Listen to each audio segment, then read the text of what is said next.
Hello வணக்கம் and welcome to Chennai குட்டி stories சேனலுங்க. இன்றைய தினம் 30 டிசம்பர் 2024 இன்று திங்கள்.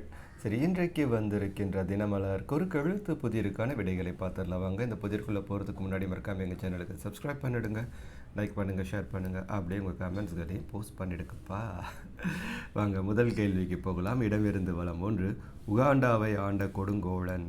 உகாண்டாவை ஆண்ட கொடுங்கோழன் இடி அமீனில் அது அவரை பற்றி நிறைய செய்திகள்லாம் இருக்குது. அப்படியே கேட்குறதுக்கே கொடூரமாக இருக்கும். இடி அமீன் இதெல்லாம் எவ்வளோ உண்மையானது அப்படின்னு தெரியல. அவருக்கு பிடிக்காதவங்களை கொன்று சமைத்து சாப்பிட்ருவார் அப்படின்ற அளவுக்கு கொடூரமான செய்திகள்லாம் படிச்சிருக்கிறேன் அவரை பற்றி. இது உண்மையாக இல்லையான்னு தெரியாது. ஆனால் உகாண்டாவை ஆட்டி படைத்து பல லட்சம் பேர் இறப்பதற்கு காரணமாக இருந்தவர் இவர். 1 மேலிருந்து கீழ் ஈல ஆரம்பிக்குது. இடைவேளை ஆங்கிலத்தில் ஈல ஆரம்பிக்குது. இன்டர்வெல் இல்லை இன்டர்மிஷன். இன்டர்வெல் தான், மிஷன் போட முடியாது, இன்டர்வெல் போட்டுடலாம். இன்டர்வெல். 2 மேலிருந்து கீழ் மீன் ஆரம்பிக்குது. அது என்னென்னு பார்த்துடலாம். மாலுமி மீகாமன் அப்படின்னு ஒரு வார்த்தை இருக்குது. தமிழில் இந்த பேரில் ஒரு படமே வந்திருக்குதுப்பா, ஆர்யா நடிச்சது. மீகாமன் என்றால் மாலுமி. இங்கே வேன்னு ஒன்று இருக்குது, அதையும் பார்த்துடலாம். 9 இடமிருந்து வளம் ஒரு உலோகம் ஒரு கிழமையும் கூட. இது நிறைய தடவை கேட்டிருக்காங்க. அப்போ இது வெள்ளி கிழமை, அது ஒரு உலோகமும் கூட. 7 இடமிருந்து வளம் மே இருக்குது. டேஸ் உலாவும் இடம் என்று சுடுகாடு வர்ணிக்கப்படுகிறது. என்னப்பா உலாவும்? ஆவி, பேய், பிசாசு, பூதம், பிரம்ம ராட்சசர். மே வருது, என்ன சொல்ல வராங்கன்னு பார்த்துடலாம். ஆவி, பேய், பிசாசு எதுவும் பொருந்தி வர மாதிரி இல்லைல்ல. சரிங்க. 4 மேலிருந்து கீழ் பிச்சைக்கு இன்னொரு வார்த்தை 4 எழுத்துல. பிச்சைன்னா யாசகம் தான்ப்பா, யாசகம். 10 இம்மன் சரியாக பார்த்துக்கலாம். 10 இடமிருந்து வளம் கண்ணாடியில் தெரிகிறது பிம்பம் தான். பம்பம். சரி, மசான் வந்துருச்சு. 7 இடமிருந்து வளம் டேஸ் உலாவும் இடம் என்ற சுடுகாடு வர்ணிக்கப்படுகிறது. இது ஒரு பழைய பாடல், சீர்காழி அவர்கள் பாடியது. சமரசம் உலாவும் இடமே நம் வாழ்வில் காண, சமரசம் உலாவும் இடமே. அதாவது இந்த இடத்துல தான் எல்லாம் சமரசமாக சமாதானமாக அமைதியாக இருக்கிறாங்களாம். ஒரு பாட்டில் பார்த்திங்கன்னா, ஜாதியில் மேலோர் தாழ்ந்தவர் கீழோர் என்றில்லாமல் அப்படின்லாம் வரும். அது மேலே கீழே ஜாதி, மதம், அப்புறம் ஏழை, பணக்காரன், அரசன், ஆண்டி எல்லாருமே கடைசியில் சமரசமாக இருக்கக்கூடிய ஒரே இடம் சுடுகாடு. அதான் சமரசம் உலாவும் இடம். இது பேய் பிசாசு இல்லை, சமரசம் தான். சரி, அப்படியே 10 மேலிருந்து கீழ் பீல ஆரம்பிக்குது. தவறு செய்துவிட்டு குறுகி நிற்பவரிடம் டேஸ் என்று கூறுவதும் பெருந்தன்மைதான். அவர்கிட்ட போய் என்ன சொல்கிறது பெருந்தன்மையா? தவறு செஞ்சு விட்டு குறுகி இருப்பவரிடம் என்ன சொல்ல வராங்கன்னு பார்த்துடலாம். 11 பணக்காரன் எதிர்ச்சொல். பணக்காரனுக்கு எதிர்ச்சொல் ஏழை போட்டுடலாம். ஏழை. அப்போ பிழை அப்படின்னு வந்துருச்சு.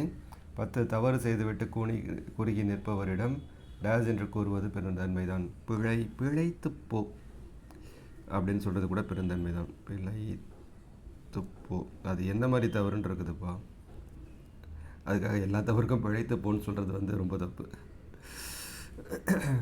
அவன் திரும்பவும் அதே தப்பு பண்ணுவான். சரி, இங்கே 17 பார்த்துலாமா? தூ இருக்கிறது. ஆண்டு முழுவதும் ஈரப்பதத்துடன் கூடிய சிறு தாவரங்களும் நீர்வாழ் விலங்குகளும் கூடிய பகுதி. ஆண்டு முழுக்க ஈரப்பதத்துடன் இருந்தால் அது சதுப்பு நிலம் தான். அது தூ இருக்குது, சதுப்பு நிலம் போட்டுடலாம். சதுப்பு நில காடுகள் பற்றி படிச்சிருப்பீங்க. சதுப்பு நிலம். சரி, இந்த 15 பார்த்துடலாமா? பூ இருக்குது மேலிருந்து கீழ். ஐக்கிய அரபு அமீரகத்தின் தலைநகர். இது அபுதாபி தான். அபுதாபி.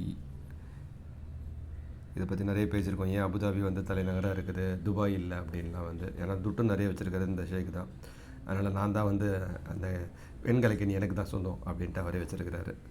அதோட அரசராக எப்பவுமே இவர் தான் இருப்பார். அதை தலைநகரம் அபுதாபி தான் இருக்கும். துபாய் பார்த்திங்கன்னா அபுதாபியுடையுமே வந்து ரொம்ப பிரம்மாண்டமாக இருக்கும். அபுதாபி பிரம்மாண்டமாக இருக்கும், துபாய் அதை விட பிரம்மாண்டமாக இருக்கும். ஆனாலும் பணம் எங்கே இருக்கிறதோ அங்கு தான் பதவி இருக்கும் அப்படிங்கிற மாதிரி இங்கே தான் இருக்குது. 20 இடம் இருந்த வளம் பி இருக்குது. ஏன் எல்லாவற்றையும் இப்படி ஏறுமாறாக செய்கிறாய் டேஸ் தலைக்கேறி விட்டதா? ஓகே, பி தலைக்கேறி விட்டா, பித்தம் தலைக்கேறி விட்டதா அப்படின்னு சொல்கிறாங்க. பித்தம் தலைக்கேறி விட்டதா, ஏன் தாறுமாறாக செய்கிறாய் ஏறுமாறாக செய்கிறாய் அப்படின்லாம் கேட்குறாங்க. இது யாரையோ திட்டுற மாதிரியே இருக்குது, யாராக இந்த மெசேஜ் அப்படின்னு தெரியல. சரி, அப்புறம் இம் அப்படின்னு இருக்குது. அந்த என்னென்னு பார்க்கலாம். 13 பலவித மலர்களால் தொடுக்கப்படுவது. நிறைய பூவை வச்சு தொடுக்கிறது என்னது? பூச்சரம், நிறைய பூக்கள், ஒரே பாதிப்பு உள்ள அப்படின்னா கதம்பம் சரியாக இருக்கும். இது முன்னாடியே கேட்டிருக்காங்க. கதம்பம் வந்து கதம்பம். 12 இடம் இருந்து வளம். ஒருவர் உதவி செய்தவுடன் அவரிடம் டேஸ் நன்றி என்று கூறுவது பண்பாடு. மிக்க நன்றி என்று கூறுவது பண்பாடு. இன்றைக்கி எல்லாமே வந்து எதையோ திட்டுற மாதிரி இருக்குது. ஒருத்தர்கிட்ட உதவி வாங்கிச்சுன்னா மிக்க நன்றின்னு சொல்லணும்ப்பா, பித்தம் தலைக்கேறிடுச்சு அவனுக்கு அப்படின்னா தனித்தனியாக பிரித்து படிச்சிங்கன்னா யாருக்கோ அட்வைஸ் பண்ணுற மாதிரி இருக்குது மொத்தமாக. சரி, அந்த அட்வைஸ் யாருக்கு செய்யப்படுகிறதோ அவர் புரிந்து கொள்வார் என்று நம்புவோமாக.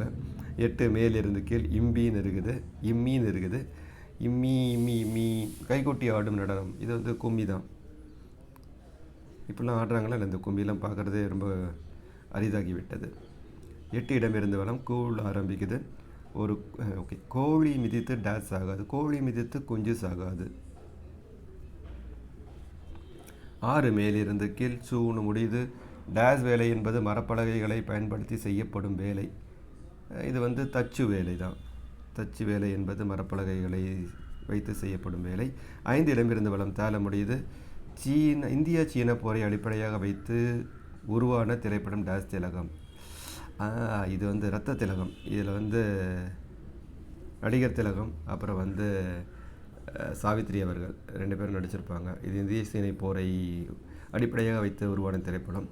இதில் ஒரு அருமையான பாட்டு இருக்குதுங்க. இது வந்து பசுமை நிறைந்த நினைவுகளே, பாடி தெரிந்த பறவைகளே, பழகி கழித்த தோழர்களே, பறந்து செல்கின்றோம் நாம் பறந்து செல்கின்றோம். இது அந்த காலேஜெலாம் முடிச்சுட்டு இறுதி நாட்களில் வந்து பாடுற மாதிரி வரும். இன்னமும் கூட காலேஜில் இந்த பாட்டெலாம் பாடுறாங்கப்பா. இப்போ கூட நான் கேள்விப்பட்டேன். ஆக்சுவலி நான் காலேஜ் படித்து முடிக்கும் இந்த படம்லாம் வந்து கிட்டத்தட்ட 40-45 வருஷம் கழிச்சு தான் நாங்கள்லாம் காலேஜ் வந்து பாஸ் பண்ணோம். சரி, அப்போவுமே பார்த்திங்கன்னா வந்து காலேஜோட ஃபைனல் டே அந்த கல்ச்சுரலில் ஒன்று முடிப்போம். அது முடிக்கும்போது பார்த்திங்கன்னா இந்த பாட்டு தான் பாடினாங்க எல்லோரும். அதுக்கப்புறம் 45 வருஷத்தில் ஏகப்பட்ட பாடல்கள் வந்திருக்கும். அதனால் இந்த பாட்டு பாடி அப்படியே வந்து நண்பர்கள்லாம் வந்து பிரியாவிடை பெற்றுக்கொண்டார்கள். இன்னும் கூட இந்த பாட்டு பாடப்படுகிறது. அவ்வளோ அருமையான பாடல் அது. 3 மேலிருந்து கீழ் ரேல முடியுது. பாகுபலி திரைப்படத்திற்காக ஆஸ்கார் விருது பெற்ற இசையமைப்பாளர் டேஸ் வாணி. கீரவாணி தான். RRR படத்துக்காக வந்து வாங்கினார்ல, இந்த நாக்கு நாக்கு நாக்கு நாட்டுக்கூத்து பாட்டுக்காக வாங்கினார். என்னை கேட்டாச்சுன்னா என்னோடய ஹானஸ்ட் ஒப்பீனியன் வந்து அந்த நாட்டுக்கூத்து பாட்டு ரொம்ப சுமாரான பாட்டு தாங்க. அதுக்கு ஆஸ்காருங்கிறது கொஞ்சம் டூ மச்சு. அவர் வந்து கீரவாணி மிக நல்ல பாடல்கள், அருமையான பாடல்கள்லாம் அதுக்கு முன்னாடி போட்டிருக்காரு. அதுக்கு கொடுத்துருக்கலாம். ஆனால் அதுக்கு இல்லாமல் ஏன் இதுக்கு வருதுன்னு தெரியல. அது எப்போவுமே ஆஸ்கர் அந்த மாதிரி தான் வரும்னு நினைக்கிறேன். ஜெய்ஹோ பாடலோடையும் AR ரஹ்மான் வந்து இசையமைத்த பல பாடல்கள் மிக மிக அருமையாக இருக்கும். ஆனால் அதெல்லாம் விட்டுட்டு ஜெய்ஹோக்கு தான் கிடச்சிது. அது மாதிரி RR நாட்டுக்கூத்து பாட்டை விட அருமையான பாடல்கள் முன்னாடி நிறைய பண்ணியிருக்கிறாரு கீரவாணி. ஆனால் அதுக்கு தான் கிடைக்கணுன்ட்டு இருந்திருக்குது அவருக்கு.